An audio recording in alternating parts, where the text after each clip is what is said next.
Hello दोस्तों, आप सभी का अपने जीपीएल एजुकेशन में बहुत बहुत स्वागत है। आज हम लोग पढ़ेंगे क्लास 10 का math answer paper code 822 MB. ये लेक्चर 4 होगा। यदि 3 लेक्चर नहीं देखे हैं तो प्ले लिस्ट में वीडियो पड़ा हुआ है, आप लोग पहले तीनों लेक्चर को देख लीजिए ताकि कोई भी क्वेश्चन में आपको दिक्कत ना। आपसे बताना चाहते हैं कि ये आपका आंसर पेपर का आखिरी वीडियो होगा। आज से हम मोस्ट इंपॉर्टेंट क्वेश्चन को देखेंगे। किताब से जो क्वेश्चन इंपॉर्टेंट क्वेश्चन होंगे, हमारे देखने में जो लगेगा कि ये क्वेश्चन बोर्ड एग्जाम में आने के संभावना में है, तो उन क्वेश्चनों को हम बताएंगे। आंसर पेपर में एक ही क्वेश्चन बार बार रिवीजन कर रहा है, बताने में भी अच्छा नहीं लग रहा है, इसलिए हम सोच रहे हैं कि अब किताब से बढ़िया बढ़िया क्वेश्चन उठाएं ताकि आपको दिक्कत ना हो। ठीक है, आज के इस वीडियो में हम लोग आंसर पेपर को देखेंगे। कोड 822 यम भी है और ये लेक्चर चौथा है। ठीक है, आपके क्वेश्चन पाते हैं। दिया है यूक्लिड एल्गोरिथम का प्रयोग करके 426 और 576 का मौसा ज्ञात कीजिए। दिया है 426 दिया है और 576 का हमें मौसा ज्ञात करना है। तो मौसा तो आप साधारण में भाग विधि का प्रयोग करके आप लोग लगा सकते हैं। क्या साधारण में भाग विधि करके लगा सकते हैं, लेकिन हमें दिखाना है कि इसका मौसा कितना होगा। तो हम एल्गोरिथम का प्रयोग करते हैं। आप लोग को पता होगा इसका सूत्र होता है ए बराबर बी क्यू प्लस आर। ये सूत्र है जहां ये क्या है आपका 576, ये 576 अर्थात ये क्या है आपका भाज्य। बी कितना है 426 है और ये क्या है आपका भाजक। और इसमें Q क्या है भागफल नहीं दिया है और R क्या है शेषफल। आप लोग इसे साधारण में यदि इसे आप लोग साधारण में लगाते हैं तो क्या 576 को हम लोग भाग करते किससे 426 से। ऐसे में आप लोग साधारण भाग करते आते तो आप भाग करेंगे तो 1 होगा, 1 बार में जाएगा तो 426 और 426 को जब घटाएंगे तो कितना हो जाएगा, ये 0 हो जाएगा और यहाँ कितना आएगा आपका 5 और 1 150 होगा। अब 150 को यहीं पर आने देते हैं और एक जो भाजक है भाज्य है उसे हम यहाँ पर लिख लेते हैं 426। ऐसे ही ना भाग विधि द्वारा मौसा ऐसे ही ज्ञात करते हैं। या तो आप लोग गुणनखंड विधि द्वारा भी कर सकते हैं, भाग विधि द्वारा कर सकते हैं। तो हमें लेकिन इन दोनों को प्रयोग करके न करके हमें एल्गोरिथम का प्रयोग करना है। क्या एल्गोरिथम का प्रयोग करना है, तो पहले इस विधि से आप लोग लगा लीजिए। अब 150 से यानी कि 426 में जब 150 का भाग करेंगे तो कितना बार में जाएगा 2 बार में तो कितना हो जाएगा 1.5 गुना 300 हो गया। अब जब घटाएंगे तो 6 2 1 126 आ गया। अब 126 यहाँ पर 150, अब 150 को यहाँ पर लिखते हैं और 150 में क्या करेंगे 126 से जब भाग करेंगे तो एक बार में जाएगा 126, क्या 126 इतना हो गया। अब जब घटाएंगे तो कितना हो जाएगा आपका 126 जब घटाएंगे तो यहाँ पर 10 हो गया, 4 आया और 4 और यहाँ कितना बचा 4 बचा और 2 हो गया, 1 कट जाएगा 24 हो गया। अब 24 को यहाँ पर आने देते हैं और 126 को यहाँ पर लिख लेते हैं, यही ना काम करते हैं। अब कितना बार में 24 का पहाड़ा ऐसा पढ़िए कि 126 से ज्यादा ना हो बल्कि कम हो जाए। तो क्या हो जाएगा 5 बार भी करिए, 5 चौक को 20 और 5 दूने 10 2 12 120 में यानी 126 में से 120 जाएगा तो 6 बचेगा, यहाँ पर 6 हो गया। अब क्या करेंगे 24 को यहाँ पर लिख लेंगे, 24 को लिख लेंगे तो 6 चौक को 24। ये तब तक प्रतिक्रिया करते रहते हैं जब तक शेषफल 0 न आ जाए, तब तक ये भाग विधि द्वारा प्रयोग करते रहते हैं ऐसे। तो हमें इतना दे दिया है। अब हम क्या करेंगे एल्गोरिथम यानी इसका प्रयोग करके मान इसका निकालेंगे। तो क्या करते हैं यहाँ पर ए कितना है 576 और बी बस दे दिया क्या 426, इतना दे दिया है। क्यू भी नहीं दिया है और आर भी नहीं दिया है। ऐसे आप लोग लिख लीजिए। अब हम क्या करेंगे इसको इसको लेंगे और इसको लेंगे, इसमें यानी कि 576 में 426 से 576 में 426 से जब भाग करेंगे तो एक बार में जाएगा, तो एक को यहाँ पर लिखते हैं और शेष कितना बचा है, शेष कितना बचा है 150, शेष कितना बचा है 150, इतना हो गया। उम्मीद करते हैं समझ आया होगा। उसका प्रयोग न करके यदि आपको ऐसे नहीं करना आता है तो पहले रफ ऐसे काम कर लीजिए, ऐसे पहले आप लोग रफ ऐसा काम कर लीजिए और उसके बाद से आप लोग ऐसे लगा सकते हैं। तो इतना हो गया। अब हमें कुछ नहीं करना है, जो है ना इसको यहाँ पर लिख देना है और जो 150 है इसको यहाँ पे, यानी कि बी को ए बनाना है और आर को बी बनाना है, बस यही काम करना है। यानी कि यहाँ क्या हो जाएगा 426 बराबर 150, बस इतना हो गया। और गुणे है तो गुणे और प्लस है तो प्लस।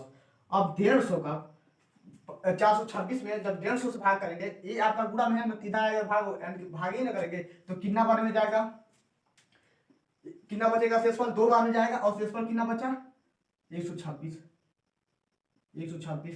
अब हम क्या करेंगे, अब 150 को यहाँ पर लिखेंगे और 26 को इसके जगह पे लिखेंगे, तो ये आपका 150 हो गया और 126 गुणे और प्लस लिख लेंगे। अब क्या करेंगे 150 में जब 126 से भाग करेंगे तो एक बार में जाएगा, क्या एक बार में जाएगा, और हासिल कितना बचेगा आपका, हासिल कितना बचा है, हासिल 24, हासिल 24 बचेगा। अब कुछ भी नहीं करना है, 126 को यहाँ पर लिखना है और 150 को 126 के पास लिखना है, तो 126 हो गया और ये क्या हो गया 24 हो गया, गुणते और प्लस का चिन्ह लगा लेते हैं। अब हम क्या करते हैं 126 में जब 24 से भाग करते हैं यानी कि बेसी ना हो और उसके बराबर हो जाए और उसके कम होता है, यही ना होता है भाग करते हैं तो 24 में 24 का पढ़ा पढ़िए 5 बार में, तो 5 बार में पढ़ेंगे तो 120 आएगा, तो कितना हासिल बच रहा है 6 बच रहा है। अब 24 को यहाँ पर आने देते हैं और 6 को यहाँ पर ला देते हैं, 6 को इसकी जगह पे, तो 24 कितना हो गया 24 हो गया, सॉरी 24 बराबर 6 गुणे प्लस। अब 6 का पहाड़ पर ये कितना बार 24 आएगा, 6 चौक 24 यानी पूरा पूरा बराबर में आ रहा है, 6 चौक 24 हासिल कितना 0।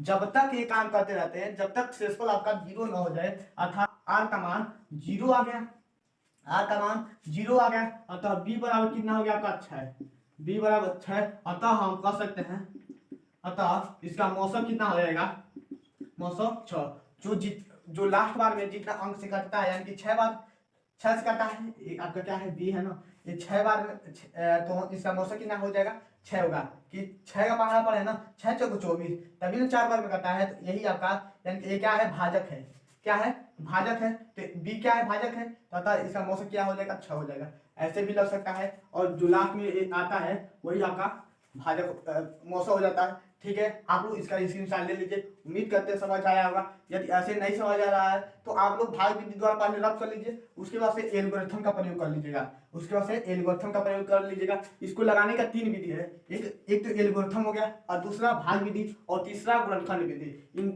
इन दोनों का अलग अलग गुणनखंड विधि करेंगे और जोड़ा लगाते हैं, क्या जो जोड़ा लगता है वही आपका मौसम हो जाता है। ठीक है, इसका स्क्रीनशॉट ले लीजिए। अब दूसरे क्वेश्चन पाते हैं। आपका दूसरा क्वेश्चन दिया है cos 0 अंश प्लस sin 30 अंश प्लस sin 45 अंश। आपके स्क्रीन पर क्वेश्चन दिख रहा होगा, हम स्क्रीन पर क्वेश्चन लगा देंगे cos 0 अंश प्लस sin 30 अंश sin 45 अंश,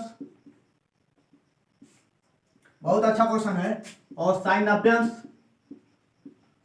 अंश cos 60 अंश और माइनस cos 45 अंश इतना दे दिया और बराबर में 7/4 दिया है। हमें इतना को लेकर 7/4 सिद्ध करना है, ये हमें सिद्ध करना है तो कुछ का काम नहीं करना है। sin 0 अंश का मान क्या होता है 1 रख देना है, तो sin 0 अंश का मान क्या होता है 1 होता है, और sin 30 अंश सॉरी cos 0 अंश का मान होता है 1 और sin 30 अंश का मान क्या होता है 1/2 प्लस sin 45 अंश का मान 1/√2 होता है। यदि आपको ये नहीं पता है तो आप लोग जरूर कमेंट कीजिएगा, हम इसका अलग से वीडियो बना देंगे, कभी जिंदगी में नहीं भूलेगा। कितना हो गया, और sin 90 अंश का मान होता है 1 प्लस cos 60 अंश का मान कितना होता है 1/2 और माइनस cos 45 अंश का मान 1/2 इतना हो गया। अब 2 को लेकर हर बराबर कर लीजिए, तीनों को लेकर हर बराबर कर सकते हैं, या तो 2 को लेकर वाले हर बराबर कर लीजिए, थोड़ा सा हल्का हो जाएगा, यानी कि 2 एकम 2 यानी कि 3 कितना हो जाएगा 2 हो जाएगा। और इसमें अभी कोई चेंज नहीं किए हैं, इतना हो गया। और इसको जब हर बराबर करेंगे तो 2 एकम 2 यानी कि 2 माइनस 1/2 में 2। अब आपको कुछ दिख रहा होगा क्यों 2 को लेकर हर बराबर किए हैं, ताकि आपका कैलकुलेशन जो होगा थोड़ा सा हल्का हो जाएगा। यदि तीनों को लेकर हर बराबर कर रहे हैं तो यहाँ पर देखना है प्लस है, यहाँ पर माइनस है, सेम चीज वही है, इसलिए इन दोनों को वाले हल कर लिए हैं, थोड़ा सा आपका इजी हो जाएगा। तो अब यहाँ पर आपको क्या दिख रहा है, एक क्वेश्चन में प्लस बी, दूसरे क्वेश्चन में माइनस बी, ए प्लस बी, दूसरे क्वेश्चन में ए माइनस बी, क्या होता है ए का वर्ग माइनस बी का वर्ग, यही होता है। तो इस रूप में है, इस रूप में कन्वर्ट कर दे रहे हैं, यानी कि 3/2 का होल वर्ग माइनस 1/2 का होल वर्ग। जब करेंगे तो कितना हो जाएगा 9/4 माइनस 1/2। अब हर बराबर करेंगे, जब हर बराबर करेंगे क्या हो जाएगा आपका 8 हो जाएगा। इसका यदि हर बराबर नहीं करने आता है ना तो एक शॉर्ट ट्रिक है, इसका गुणा इसमें कर लीजिए, इसका गुणा इसमें, 9 दूना 18, 9 दूना 18, और इसका गुणा इसमें करेंगे, इसका गुणा इसमें और इसका गुणा इसमें, तो 4 हो गया, कितना हो गया, और हर का गुणा हर में, तो 4 दूना 8 हो गया। अब जब हटाएंगे तो कितना हो जाएगा, 18 में से जब 4 जाएगा तो कितना हो जाएगा 14/8, और जब इसे काटे पीटेंगे तो कितना हो जाएगा 7/4। यही हमें सिद्ध करना था, यही हमें सिद्ध करना था, प्रूफ हो गया।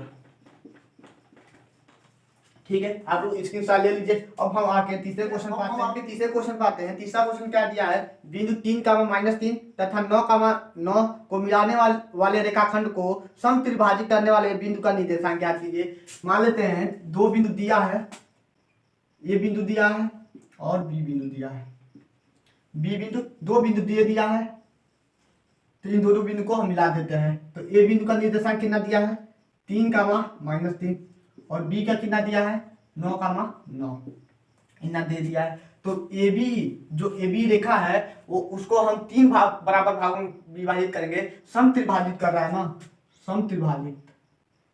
तो 2 बिंदु लेंगे तभी ना 3 बराबर, 1 2 3, 3 बराबर भाग हो गया, ए बिंदु पी हो गया और ये क्या हो गया क्यू हो गया। ऐसे आप लोग मान लीजिए। अब हमें निकालना है जो बिंदु माने हैं उसका निर्देशांक, यानी पी और क्यू का निर्देशांक क्या करना है। तो ए बी रेखा लिखेंगे भाषा, ए बी रेखा पर बिंदु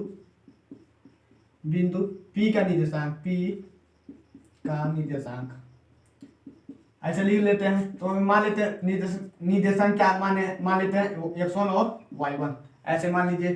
तो हमें p का निर्देशांक ज्ञात करना है, तो 2 बिंदु दे दिया है, a और b का दे दिया है, ए बी रेखा पर निकालना है, तो a और b का निर्देशांक दे दिया है, हमें p का निर्देशांक ज्ञात करना है। तो p का निर्देशांक कैसे ज्ञात करेंगे, यदि m1 और m2 का मान पता रहता तो निकाल लेते हैं। तो m1 और m2 का मान पता नहीं है, आप लोग ध्यान से देखिए, यहाँ से यहाँ तक दूरी आपका कितना हो जाएगा 3 हो जाएगा। कैसे होगा 1 2 3 है ना, एक दूरी ये है, एक दूरी यानी कि 1 1 1, यानी दूरी समान है, इन दोनों के बीच के, तीनों के बीच के दूरियां समान है। तो ये मान लेते हैं 1 है, ये क्या है 1 है, ये भी 1 है, ये भी 1 है, समझ आया। अब बिंदु P के लिए निकाल रहे हैं, बिंदु P के लिए निकाल रहे हैं, तो इतना दूरी 1 हो गया।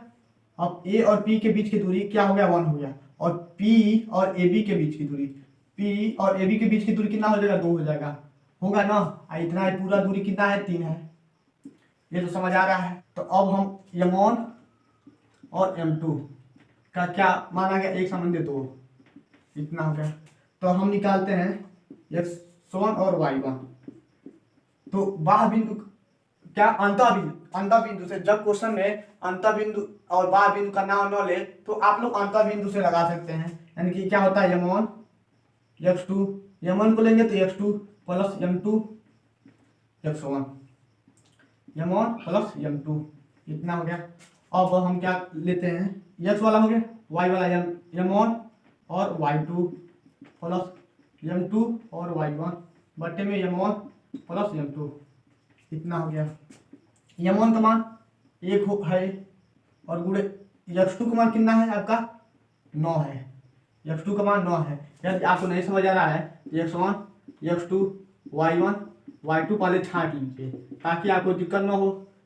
x1 3 है, x1 3 है और x2 कितना है 9 है, y1 कितना है -3 है और 9 है, इतना हो गया। प्लस m2 का मान कितना है 2 है और x1 का मान कितना है 3 है, बट्टे में 1 + 2 और m1 का मान 1, y2 का मान 9 प्लस m1 का m2 का मान 2, y1 का मान -3 बटे में 2 1 + 2 1 + 2 ये कितना हो जाएगा 9 दूना 18 सॉरी 9 कम 9 और 3 दूना 6 कितना हो जाएगा 15 15 बटे के 3 और 9 कम 9 और 3 दूना 6 यानी कि 9 में से जब 6 जाएगा ये माइनस हो जाएगा, नहीं हो जाएगा 9 - 6 बटे 3 तो 3 × 5 = 15 और जब घटाएंगे तो कितना हो जाएगा, ये 9 में से 6 जाएगा तो 3 और 3 बटे 3 के कितना हो जाएगा 1 हो जाएगा।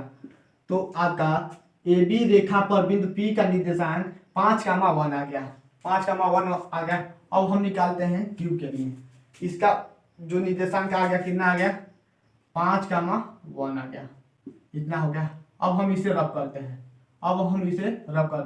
क्यों रब करते हैं अभी आपको समझ आ जाएगा। अब हम Q के लिए निकालेंगे तो ए बी रेखा पर बिंदु Q का निर्देशांक, जब निर्देशांक निकालते हैं तो ये निर्देशांक मान लेते हैं x2 और y2 है, x2 और y2 तो x2, y2 को लेते हैं तो आप क्या लिखेंगे m1 और x2 प्लस m2 और x1 बटे m1 प्लस m2 और ये क्या हो जाएगा m1 y2 plus m2 y1 बटे m1 प्लस m2 इतना हो गया ना। अब हम क्या करते हैं, अब m1 और m2 के लिए m1 और m2 का मान यहाँ पर एक समान 1 था बिंदु P के लिए, ये क्या था बिंदु P के लिए था। अब हम क्या बिंदु Q के लिए m1 और m2 का मान कैसे निकालेंगे, बिंदु Q के लिए यहाँ से यहाँ तक की दूरी मान लेते हैं m1 है और यहाँ से यहाँ तक की दूरी m2 माने थे ना, यहाँ से यहाँ तक की दूरी क्या हो जाएगा अब m1 हो जाएगा और यहाँ से यहाँ तक की दूरी क्या हो जाएगा m2 हो जाएगा। इतना काम समझ आ रहा होगा, यहाँ से m1 का मान 1 था और इतना m2 का मान 2 था, लेकिन बिंदु Q के लिए इतना दूरी कितना हो जाएगा 1 कितना हो जाएगा 2 हो जाएगा और यहाँ क्या हो जाएगा 1 हो जाएगा। तो यहाँ पर बिंदु Q के लिए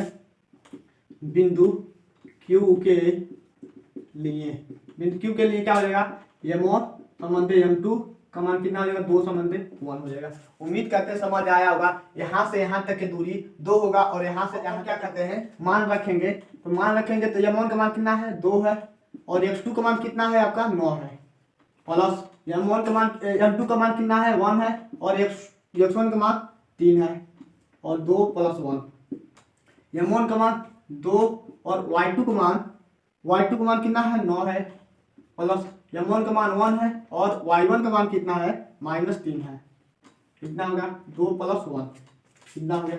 और ये क्या हो जाएगा 9 दूनी 18 प्लस 3 एकम 3 बटे 3 हो जाएगा और ये क्या हो जाएगा 9 दूना 18 हो जाएगा और प्लस माइनस हो जाएगा 3 बटे 3 हो जाएगा। अब 18 और 3 को जोड़ेंगे तो 21 बटे 3 और 18 में से 3 घटाएंगे तो 15 बटे 3, तो आपका क्या आ जाएगा 7 और 5, यही आपका फाइनली आंसर हो जाएगा। ये भी रेखा पर बिंदु Q का निर्देशांक आप लोग भाषा में ऐसे करके लिख लीजिएगा, ठीक है। आप लोग स्क्रीनशॉट ले लीजिए। अब हम आपके चौथे क्वेश्चन को पाते हैं। आपका चौथा क्वेश्चन स्क्रीन पर दिख रहा होगा, दिया है cos A बटे 1 - 10A माइनस sin² A बटे cos A - sin A इतना दिया है और हमें सिद्ध क्या करना है cos A plus sin A हमें सिद्ध करना है। जब भी इस प्रकार का क्वेश्चन आए तो आप लोग बाएं पक्ष को ले लीजिए, बाएं पक्ष को ले लीजिए और राइट पक्ष लाने का कोशिश कीजिए। तो हम क्वेश्चन एक बार और लिखते हैं cos A बटे 1 - 10A माइनस sin² A बटे cos A - sin A। जब भी आपको क्वेश्चन में टेन और काट दिख जाए तो आप लोग उसे साइन और कास में चेंज करने का कोशिश कीजिए। साइन ए अपन कास ए, टेन ए का फार्मूला होता है ना साइन ए अपन कास ए, यदि काट रहता है तो कास ए अपन साइन ए हो जाता है। इसको नो छेड़छाड़ ऐसे आप लोग लिख लीजिए sine A minus sorry cos a minus sine A, इतना हो गया। अब इसका जब हर बराबर करेंगे तो ये cos a जो है ऊपर जाएगा तो cos स्क्वायर हो जाएगा। नहीं समझ आ रहा तो एक लाइन और बढ़ा लेते हैं, cos a बटे यहाँ क्या हो जाएगा cos a minus sine A, और बटे में क्या हो जाएगा cos a minus sine square A बटे में cos a minus sine A, इतना हो गया। अब हम क्या करते हैं, cos a को पहले लिख लीजिए, cos a को लिख लीजिए, इसके नीचे कुछ भी नहीं है तो मान लेते हैं 1 है, और गुणे का चिन्ह लगा दीजिए। जब गुणे का चिन्ह लगाते हैं तो हर और अंश हो जाता है, अंश वाला हर हो जाता है, तो cos a ऊपर हो जाएगा और ये जो अंश है वो हर बन जाएगा, cos a minus sine A, इतना हो गया, माइनस साइन स्क्वायर ए बटे में cos a minus sine A, इतना हो गया। अब आप लोग यहाँ पे देखिए, तो जब गुणा कराएंगे तो क्या हो जाएगा cos स्क्वायर ए बटे में क्या हो जाएगा cos a minus sine A minus sine square A बटे में cos a minus sine A, इतना हो गया। अब हमें हर बराबर है, क्या हर बराबर है तो क्या हो जाएगा cos a minus sine A, और ऊपर भी आपका cos स्क्वायर ए माइनस साइन स्क्वायर ए। अब आप लोग सूत्र पढ़े होंगे, एक ए वर्ग माइनस बी वर्ग, ए का वर्ग माइनस बी का वर्ग होता है, एक कोष्ठक ए प्लस बी, दूसरे कोष्ठक ए माइनस बी, अभी को हम बताए हैं। तो ये आपका क्या हो जाएगा cos ए प्लस साइन ए, एक कोष्ठक में, दूसरे कोष्ठक में cos A minus sine A, और बटे में cos A minus sine A, इतना हो जाएगा। अब cos ए माइनस साइन ए से cos ए माइनस साइन ए खत्म हो जाएगा, तो आपका कितना हो जाएगा, कितना बचा cos ए प्लस साइन ए, ये हमें प्रूव करना था। ठीक है, आप लोग स्क्रीनशॉट ले लीजिए।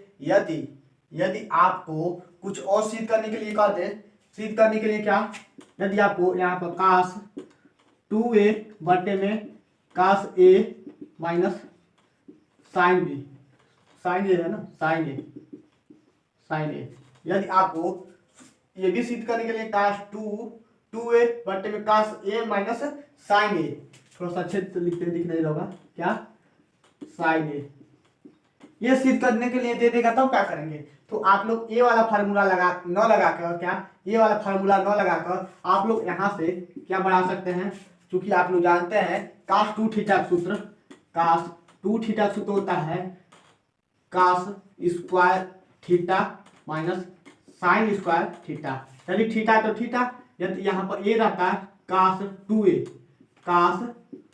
2a होता रहेगा, यहाँ थीटा था तो थीटा लिख लें, यहाँ पर 2a है तो cos स्क्वायर ए माइनस साइन स्क्वायर ए, ये आपका सूत्र है। तो यहाँ पर क्या हो जाएगा आपका cos 2a बटे में cos a माइनस साइन ए, ये आपका प्रूफ हो जाता है। यदि इतना बराबर इतना सी करना है तो ए वाला सूत्र अप्लाई करना पड़ेगा, ये तो आपके जो क्वेश्चन में दिया था उसके हिसाब से। यदि हम अपने तरफ से इसे बना है, ये आपका सूत्र है, ये आपका cos 2 थीटा सूत्र है। यदि cos 2 थीटा के रूप में दे देता है तो cos 2a बटे में cos a माइनस साइन ए, ये भी आपका आंसर हो सकता है। कभी कभी एग्जामिनर ये भी दे सकते हैं, वो जो एग्जामिनर देते हैं सब पेपर, तो वो सब अपने तरफ से क्वेश्चन बनाते हैं सब कि इसको हम कहाँ तक ले जाएं कि बच्चे कहाँ तक इसका पकड़ कर सकते हैं। ठीक है, आप लोग इसका स्क्रीनशॉट ले। ठीक है, आज का सेक्शन यही समाप्त करते हैं। उम्मीद करते हैं आपको जितना भी क्वेश्चन बताए हैं समझ आया होगा। यदि नहीं समझ आया है तो आप लोग मेरे टेलीग्राम चैनल को ज्वाइन कीजिए और वहां से अपना डाउट क्लियर कर सकते हैं। और हम आपसे शुरू में ही बताए हैं, आज के इस वीडियो में बस आंसर पेपर आज ही बस बताएंगे, और कल से किताब के मोस्ट इंपॉर्टेंट क्वेश्चन को लेकर चलेंगे, जो आपको हमें लगेगा जो मोस्ट इंपॉर्टेंट क्वेश्चन है, जो 2022 में आने वाला क्वेश्चन है उसके हिसाब से, यानी कि मॉडल पेपर, क्या मॉडल पेपर के हिसाब से बताएंगे। ठीक है, आज का सेशन यही समाप्त करते हैं। ओके बाय, गुड नाइट, जय हिंद दोस्तों।